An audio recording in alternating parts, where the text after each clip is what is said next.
Gênesis 3, verso 15, primeiro livro da Bíblia. Depois que você achar, marque aí e vá lá em 1 Timóteo, primeira carta de Paulo a Timóteo, capítulo 2, e também verso 15. Primeiro Gênesis 3, 15, depois 1 Timóteo 2, 15. Esses são os dois primeiros trechos que iremos... Acharam? Então, nós vamos ler, antes de ler, olha aqui para mim um minutinho. Gênesis é o primeiro livro da Bíblia Sagrada. E como primeiro livro da Bíblia Sagrada, ele mostra as gênesis, os inícios, as formações, como Deus formou o universo e o cosmos que a gente vive, e como Deus preparou esse ambiente para o ser humano viver. E quando o ser humano veio viver nesse ambiente, com a liberdade que foi lhe dada, ele usou mal essa liberdade. E algumas coisas de ruins aconteceram. Uma dessas coisas nós vamos ler aqui em Gênesis 3.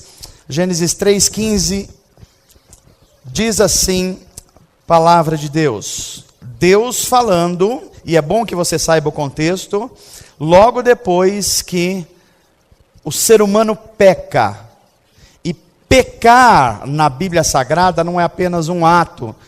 Pecar é se colocar em indisposição contra Deus. É como você dissesse assim: Deus, por favor, não se meta na minha vida. Eu sei o que fazer com a minha vida. Quando o primeiro homem e a primeira mulher tentou viver uma vida assim, eles viram o caos que se tornou a vida deles.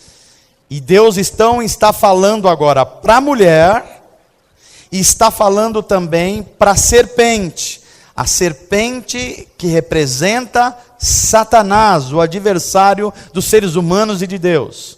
Então, olha o texto, palavras de Deus: eu porei inimizade, descomunhão, entre você, serpente, e a mulher, entre a sua descendente, serpente, ou descendência, e a descendência dela, da mulher. E este lhe ferirá a cabeça, ou seja, o descendente da mulher ferirá a cabeça da serpente. E você, serpente, lhe ferirá o calcanhar.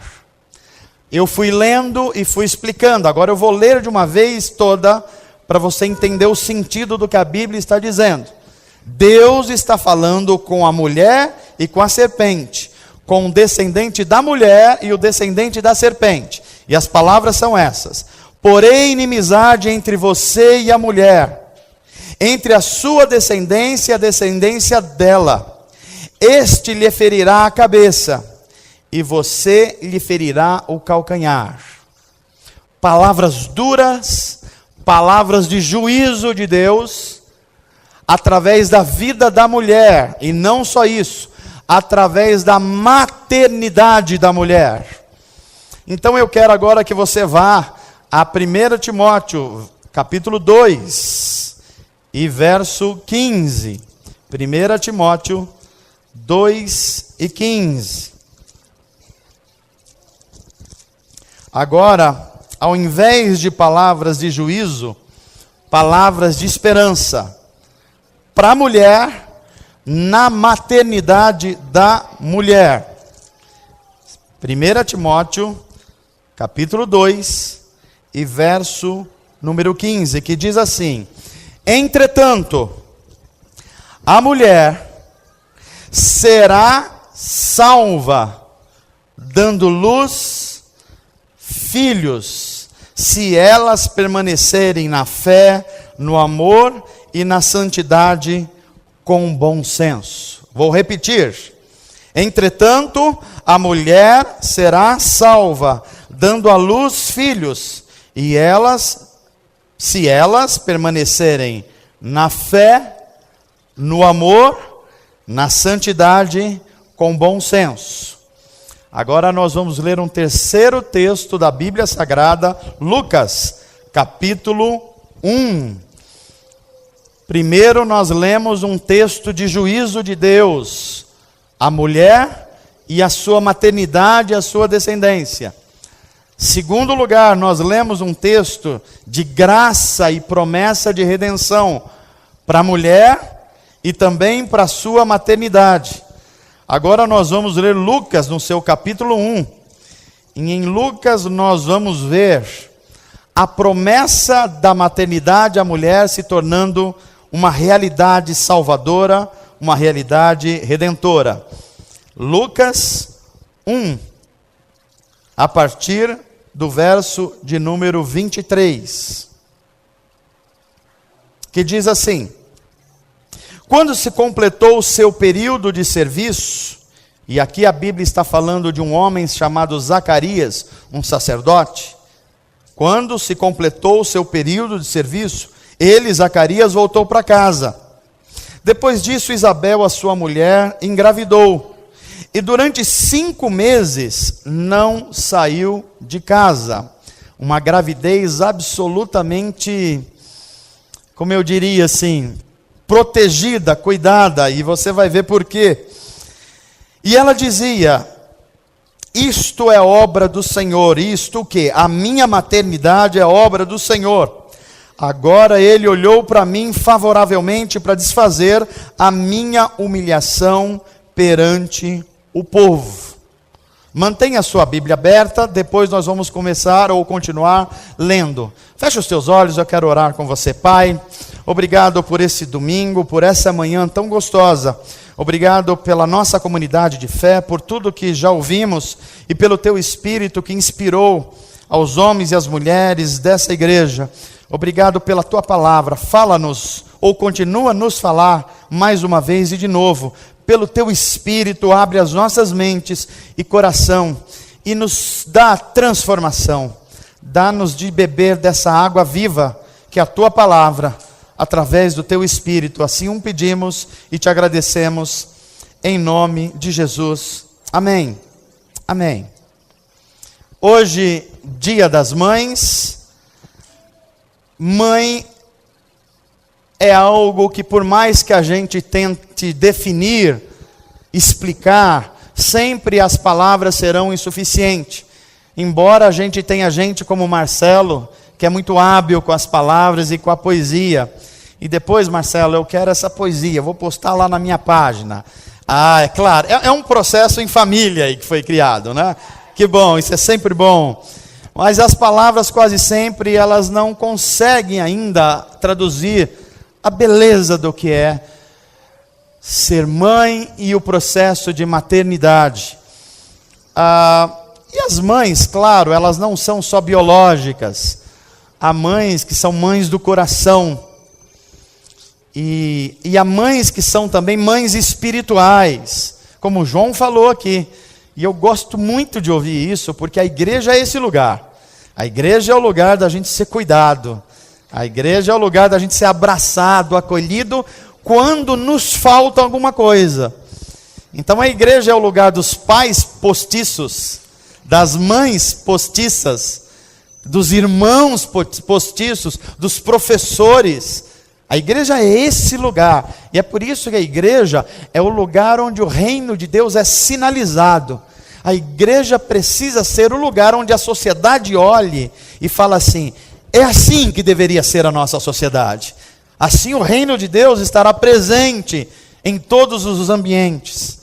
E esse testemunho do João foi muito bonito nesse sentido. Mas veja só, o que é a maternidade? Me desculpem as mulheres e as mamães, que quem vos está falando é um homem que não entende de maternidade, é claro, mas que ama a maternidade e que por isso tem interesse nisso e quer compartilhar com vocês algumas coisas. A maternidade é algo, ao mesmo tempo, glorioso, e a um só tempo, pavoroso. As duas coisas caminham juntas, as duas coisas estão juntas. Quando a gente olha para o que está acontecendo com uma mulher na gravidez, é algo tão extraordinário, porque começa a mudar tudo na mulher. A mulher vai emprestando a sua vida para uma nova vida. Então o corpo da mulher vai mudando, os hormônios viram um turbilhão, o sentimento vai ficando mais aguçado, a mulher dá mais risada e chora mais, fica nervosa mais facilmente e é capaz também de sentimentos de amor muito extremos. O que está acontecendo aí? É uma vida que está sendo repartida. Para em sendo repartida, ela vai vazando para uma criança que está chegando. E uma criança que vai ganhando sua primeira semana, o seu primeiro mês, o seu primeiro trimestre, e vão lá 9 longos meses de uma mãe emprestando tudo de si. E é muito curioso isso. Não é por acaso que depois o mandamento bíblico vai ser: honra a tua mãe. Não se esquece que a sua vida só chegou porque ela emprestou a dela. Aliás, ela emprestou tudo a você. E nesse processo, enquanto a criança está dentro do ventre da mãe, da barriga da mãe, ela vai sendo alimentada, ela recebe oxigênio, ela retira o gás carbônico, através da placenta, nos vasos que compõem a placenta, a criança vai recebendo nutrientes, e ela vai recebendo o oxigênio, e vai eliminando o gás carbônico, vai sendo formada a vida desse novo ser, que está em potencial ainda, ele nem é vida fora, ele só é vida dentro. E tudo isso vai ser formado, daqui a pouco chega aos 9 meses. E a mulher, para dar à luz, ela chega muito perto da morte. Consegue perceber isso? É um momento de risco para a saúde. É um momento que a pressão arterial pode subir demais e dar aquele processo que as mulheres sabem e conhecem como eclâmpsia. Ou pode cair demais e ser um problema. Ou seja, a mulher está na iminência de um milagre da vida e ao mesmo tempo está muito perto da morte também. Por isso que é glorioso e pavoroso ao mesmo tempo. E quando, com a ajuda de um médico, ela traz à luz uma criança, muitas coisas estão acontecendo ali. O cuidado de Deus com a mãe e com o bebê, o cuidado de Deus com o processo de reprodução da vida, o cuidado de Deus com o cordão umbilical, que ainda está passando vida para o bebê, até o momento que se corta esse cordão umbilical, e a criança está ali nos seus primeiros minutos e horas de vida.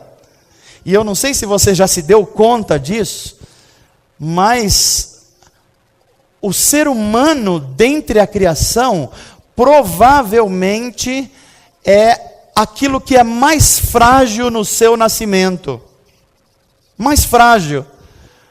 Porque a mamãe gata, ou a mamãe cachorra, ou a mamãe leoa, ou a mamãe girafa, ela dá à luz, e mesmo que todos os cuidados não houverem naquele momento, é muito possível que a cria, ela subsista. Mas um ser humano não. Um ser humano não só ele é frágil do ponto de vista material, como ele ainda, quando ele sai da barriga da mãe, ele não está pronto para a vida.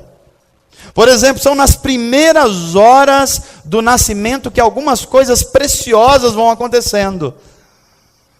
O nenê sai da barriga da mãe e ele tem uma camada meio esbranquiçada. E normalmente os adultos olham e falam assim: precisa lavar esse menino que ele está sujo. Não está sujo não. Aquilo é um cuidado de Deus, para manter o corpinho da criança aquecido e protegido contra as primeiras bactérias externas. É muito cuidado, é muita beleza que está no meio de tudo isso. E por que é que a criança precisa daquele choro? Que quando ela não chora, o médico vai lá e resolve o problema para ela chorar. É porque lá no pulmãozinho dela, quando ele está na barriga da mãe, está cheio de água. Então ela precisa dar o primeiro grito para a água fugir dos pulmões. E o coração ser irrigado na parte esquerda com sangue. Tudo isso está acontecendo nos primeiros minutos da vida.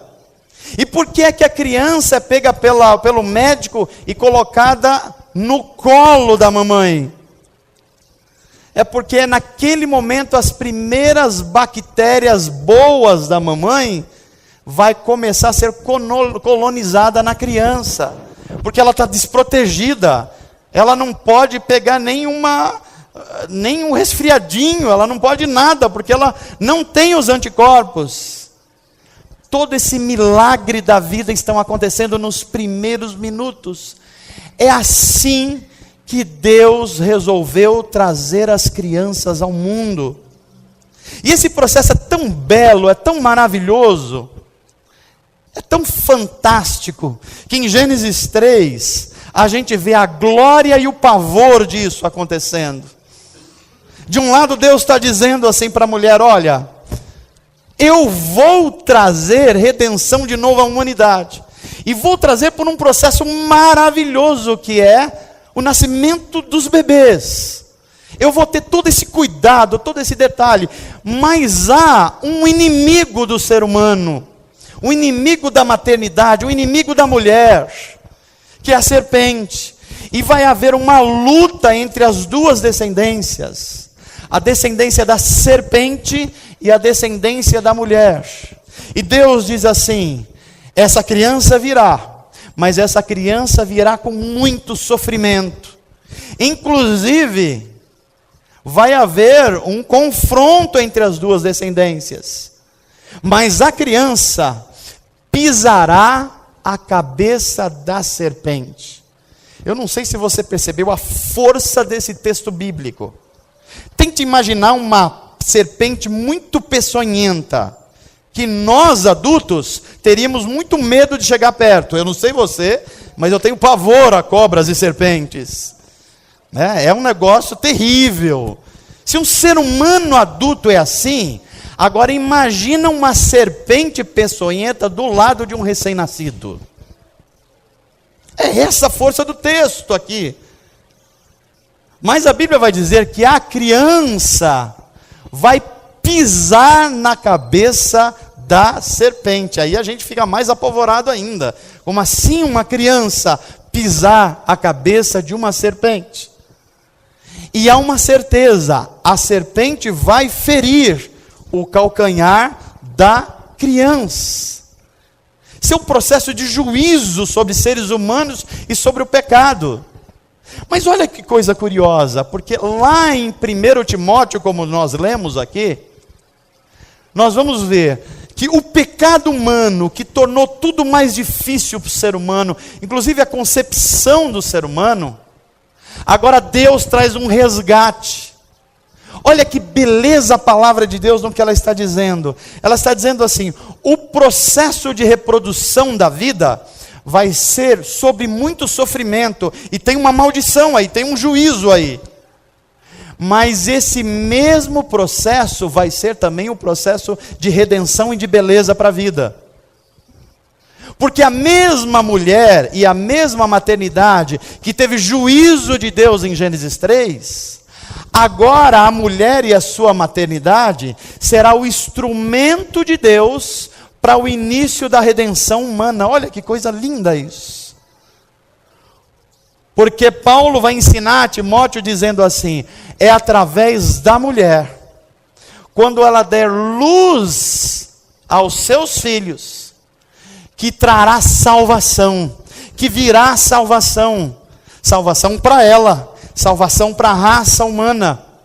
Então Deus está aqui fazendo do que é o horror a bênção, do que é o sofrimento a alegria, do que é a fragilidade a força. Como é que isso acontece? Aí eu quero que você abra a sua Bíblia comigo em Lucas 1, a partir do verso agora 26, que diz assim, no sexto mês. Sexto mês do quê? Sexto mês da gravidez de Isabel. E é bom que você entenda o que está acontecendo aqui. Isabel, ela é parente de Maria, Maria, mãe de Jesus. Só que Isabel, ela já é uma mulher madura. E ela não teve filhos. Mas Deus falou que ela teria filhos. E quando ela ficou grávida, aos 6 meses, Lucas está registrando aqui para a gente o que estava acontecendo. Então, no sexto mês da gravidez de Isabel, a prima de Maria, Deus enviou um anjo Gabriel a uma cidadezinha de Nazaré, lá na Galileia, lá no norte de Israel. A uma virgem prometida em casamento a certo homem chamado José, que era descendente de Davi. E o nome da moça, da virgem, era Maria. E o anjo aproximou-se dela e disse: alegre-se, bendita, agraciada. Alegre-se, o Senhor está com você. E Maria ficou perturbada com essas palavras. Curioso, né, meus irmãos? Que Deus diz a alguém: eu estou com você. E gerou quem, Maria? Ela ficou perturbada. Ela ficou absolutamente... O que significa isso? Um anjo vem falar comigo? Eu estou com você. Continue o texto. Não tenha medo, Maria. Você foi agraciada por Deus. Você vai ficar grávida e dará à luz a um filho e lhe porá o nome de Jesus. Nós vamos continuar a ler, mas não se esqueça de Gênesis 3. A semente da mulher prometida está acontecendo aqui. Você ficará grávida e dará à luz um filho, lhe porá o nome de Jesus. E ele será o quê?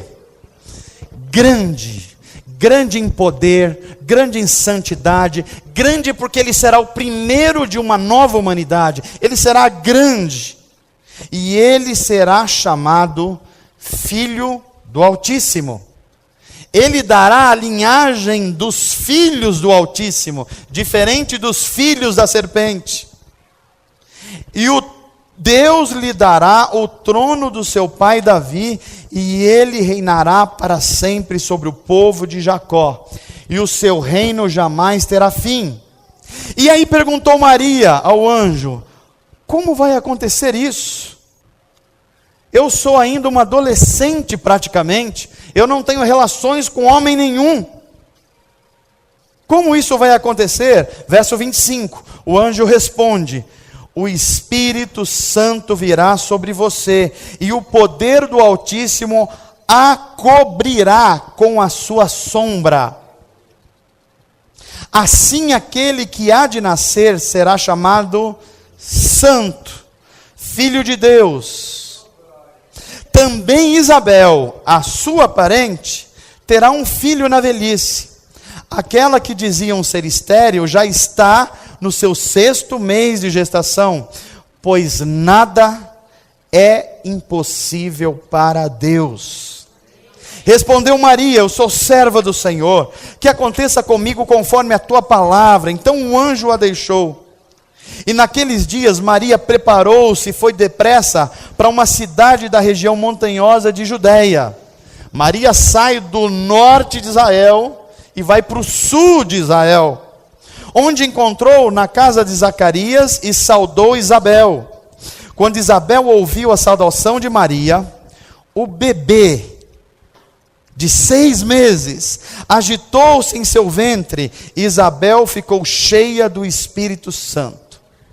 E olha o que essa mulher diz em alta voz: bendita é você entre as mulheres, Maria, e bendito é o filho que você dará à luz.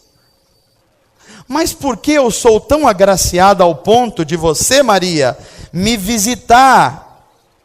Você que é a mãe do meu Senhor. Logo que a sua saudação chegou aos seus ouvidos, o bebê que estava em meu ventre agitou-se de alegria. Feliz é aquela que creu que se cumprirá aquilo que o Senhor lhe diz. Não é maravilhoso esse texto?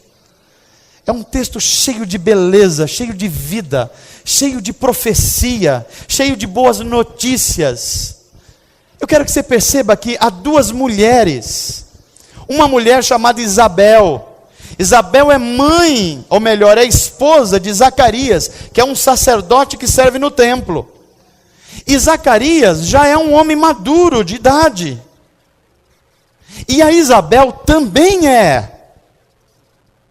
Mais uma vez, Zacarias está servindo no templo, e enquanto ele está na região do sacrifício, aparece um anjo e fala assim: Zacarias, você vai ser pai. Ele falou: como é que é? Você vai ser pai. Eu acho que eu não sei, eu acho que... Não, você está falando demais, Zacarias, você tem que ficar mudo.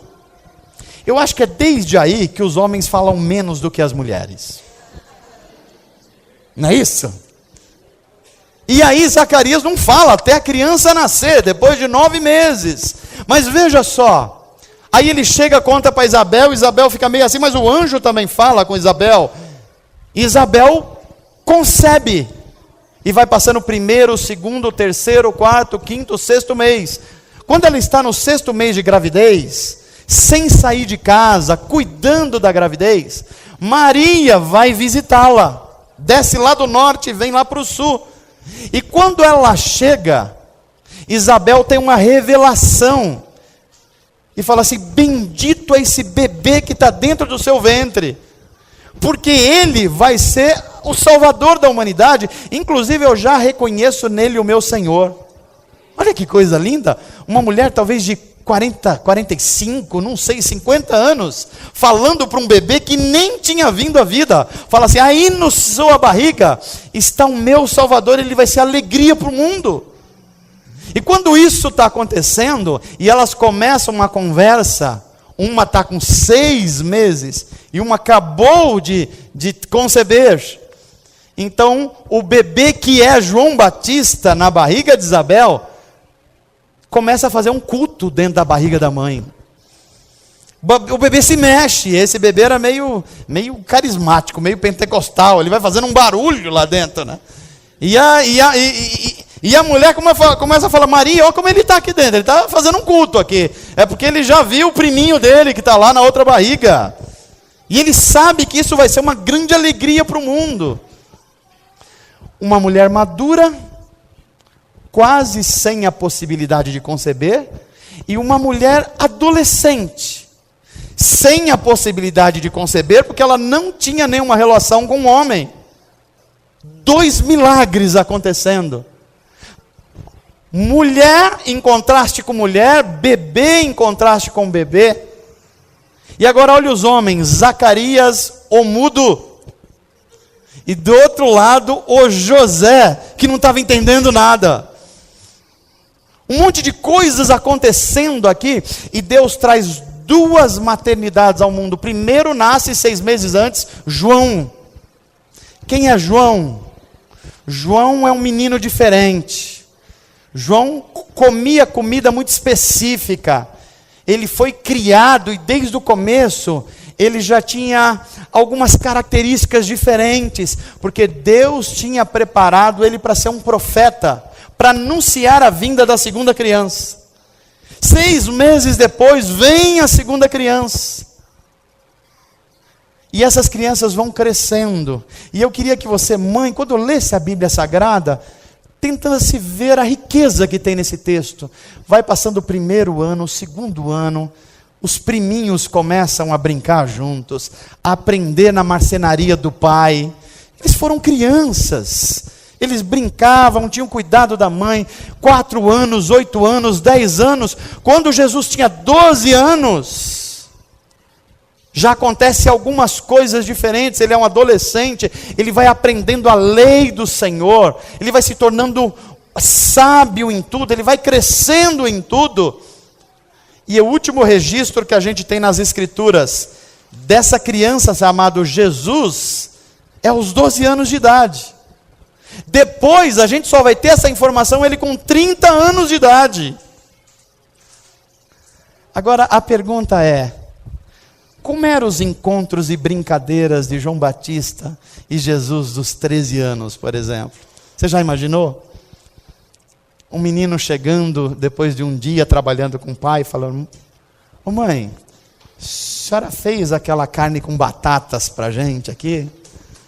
E dá um beijo nele, dá um beijo na sua mamãe.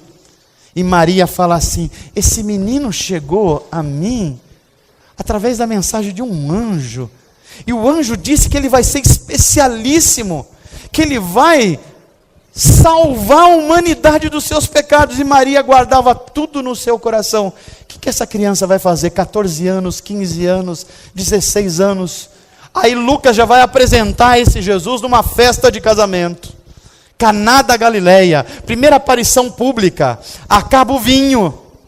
E a mãe fala assim: será hoje que essa criança vai começar a dar os primeiros sinais de que ele é o Salvador? E acaba o vinho e Maria olha e fala assim: Jesus, acabou o vinho, acabou a festa, acabou a alegria. E Jesus olha para a mamãe dele e fala assim: olha, isso ainda não tem a ver comigo. Ainda não é exatamente agora. Mas Maria, com senso de maternidade, aquela mãe que conhece pelos olhos, que acompanha, olha para todo mundo e fala: olha, eu também não estou entendendo nada do que ele está falando, mas ele está falando alguma coisa de importante. Então façam tudo o que ele pedir para fazer. E os ajudantes fazem isso.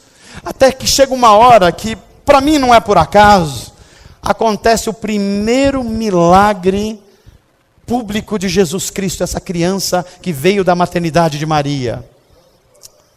Jesus transforma a água em vinho. Água em vinho. Água como símbolo de tudo que tem vida, que vem a partir da água. E vinho que é o símbolo na história de alegria. Jesus está transformando a vida em alegria. É por isso que Isaías vai dizer assim: ele é o maravilhoso, o conselheiro, o Deus forte, o príncipe da paz. Ele trará alegria para a humanidade. E isso virá através de uma mulher, da maternidade de uma mulher. O Salvador do mundo está no mundo para gerar alegria aos corações. E você, mulher, foi o instrumento de Deus para que a redenção de Deus chegasse através de você. Se o pecado e o juízo esteve sobre você, mamãe, sobre a maternidade, a glória, a bênção, a graça e a redenção de Deus também chegou através de você. E é por isso que você é bendita. E é por isso que você é maravilhosa. E é por isso que a gente agradece a Deus por sua vida. E é por isso que a gente cresce. Mas um filho nunca será tão grande para não reconhecer na sua mamãe que a vida dele é um fluir da vida da própria mãe. Não é isso? A mãe cuida quando é pequeno, troca as fraldas, dá comida. Daqui a pouco, com 13 anos, ele já acha que é homem. Ela já acha que é mulher. E fala assim: mãe, não se mete na minha vida. Jovem é outros papos. E sai, escolhe a profissão, quer namorar. E a mãe vai ficando, parece que pequenininha. E a mãe fala assim: filho, não chega tarde. Menina, não chega tarde. Mãe, eu sei me cuidar. E a maternidade fica com o coração apertado. Até que ele chega com 20 anos, as primeiras responsabilidades. Aí ele se casa, aí ele vê alguém que está para ser mãe do lado dele. Ele vai dando mais valor às coisas. Aí você chega aos 40 anos de idade, você vai tendo maturidade e vai falando assim: minha mãe é mais importante do que eu imaginei.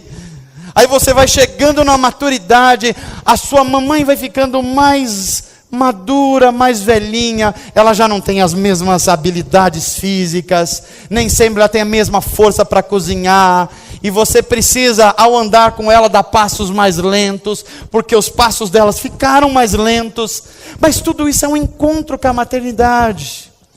E aí quando ela está com os cabelinhos brancos, quando ela está bem fraquinha fisicamente, você é capaz de chegar perto dela, abraçar, dar um beijo nela, falar: mamãe, você é um presente para mim. A semente que vem de Jesus Cristo, essa semente que traz alegria para o mundo. A semente que vem da serpente não reconhece essa alegria no mundo.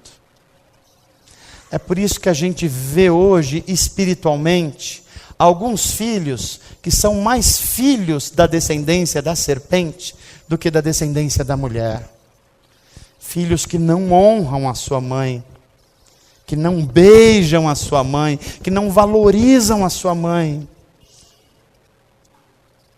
Mas Deus é tão bom que continua nos dando a oportunidade de ser amados por alguém. Se você tem a sua mãe perto de você, você tem uma preciosidade. Pastor, mas às vezes minha mãe se torna como uma criança. Cuide como uma criança. Porque você foi criança e ela cuidou de você. Aliás, você foi um adolescente chato e ela cuidou de você. Às vezes você se tornou um adulto ainda difícil e ela cuidou de você. E a quem você recorre quando o mundo está fechado para você? A quem você recorre quando tudo mais está fechado para você? É a sua mãe que você recorre. É para ela que você liga, é para ela que você vai atrás, é ela, não importa quantos anos você tenha e quantos anos ela tenha. Porque vai chegar uma hora que talvez aquele processo que ela fazia com você, de trocar as suas roupas, de dar comida na sua boca, vai ser você que vai fazer isso. Porque ela já está muito fraquinha, muito necessitada, e ela vai precisar de filhos com o coração de mãe para cuidar dela. Porque ela deu a vida inteira por você. E agora é hora de você dar só um pouquinho por ela. E o processo de redenção de Deus vai nos chegando através desse clima de amor, de cuidado. É Deus se revelando na vida da mãe para o filho e do filho para a mamãe. A minha oração é que Deus expanda o coração dos filhos que estão aqui hoje. E que naqueles momentos mais difíceis, que quando você acha que já sabe das coisas, você vai se lembrar, no mínimo, a minha mamãe tem mais experiência do que eu. Houve um momento na minha vida que me deu esse estalo. Experiência pessoal. Eu estava por volta de 23 anos de idade, formado em economia, aquele momento, efervescência intelectual, conhecendo o mundo, conhecendo as coisas. E um dia eu fui conversar com meu pai e com a minha mãe, com esse pensamento, achando que tinha sido me dado mais conhecimento, mais tudo. E eu me lembro que uma palavrinha que eles me disseram num café da manhã, pôs isso tudo por baixo. E eu percebi que informação e conhecimento não é nada sem experiência e amor. É a experiência e o amor da mamãe e do pai que faz um ser humano ser humano. Senão ele é só um conjunto de informação. Senão ele é só um ganhador de dinheiro. Senão ele é só um ser humano frio. Deus se revela no coração das mamães para tornar os seres humanos gente de verdade, verdadeiros descendentes da mulher. A minha oração é que Deus nos transforme, que os momentos da nossa vida que a gente esteja mais parecidos com os descendentes da serpente, a gente ora e fala assim: Senhor, não é dessa descendência que eu sou. Quando você falar mais grosso com a sua mãe, lembra-se disso. Eu não sou filho do descendente da serpente, eu sou filho do descendente da mulher. Quando vier aquela sensação que você agora está com a sua esposa, num momento bom da vida, com saúde, com os filhos, e parecer que a sua mãe não é tão mais importante, você fala, não, quem age assim são os descendentes da serpente, eu não sou, eu sou descendente dos filhos da mulher do amor de Deus, e Deus vai invadir o seu coração com esse amor. E você vai viver a verdadeira revelação dos filhos de Deus. Eu oro aqui para que Deus continue tocando no nosso coração. E que faça da nossa igreja uma igreja de mães. Uma igreja de amor materno. Eu diria que a minha oração é até para que os homens da nossa igreja tenham dentro de si um grande útero, ainda que seja masculino, para a gente ser capaz de abraçar as pessoas, de amar as pessoas, de encorajar as pessoas, e falar assim, olha, se você não está vendo Deus no meio do seu sofrimento, eu vou ser um instrumento de Deus para você. Receba um abraço aqui de um pai e de uma mãe. Como o João nos disse aqui, Deus nos une para isso. E eu queria que você, mamãe especialmente, recebesse essa palavra de Deus com a qual eu termino a minha mensagem. Você é bendita de Deus, você é agraciada de Deus, você é um presente de Deus, e a nossa oração como filhos, é que esse espírito de amor, invada os nossos corações de tal forma, que as mamães dessa igreja, das nossas famílias, vão ser admiradas, porque nessa igreja, tem filhos com o coração cheio de amor, e eles aprenderam com Jesus Cristo, o Filho perfeito, o Filho que se deu não só para salvar a sua mamãe Maria, mas para salvar todas as mães do mundo, e todos os filhos do mundo, e todos os seres humanos do mundo, porque o resgate de Deus, a redenção de Deus chegou, e é por isso que João 3,16 vai nos dizer, porque Deus amou o mundo, de que forma? De tal maneira que deu o seu Filho, aquele que veio da semente de Maria, para que todo aquele que nele crê, não pereça, mas tenha a vida eterna. As mães são instrumentos de Deus, para essa vida eterna que nos chegou, e nós somos agora, todos nós, abraçados por essa graça, a graça de Deus. Amém? Parabéns, mamãe, que Deus te abençoe, em nome de Jesus, você é uma bendita de Deus.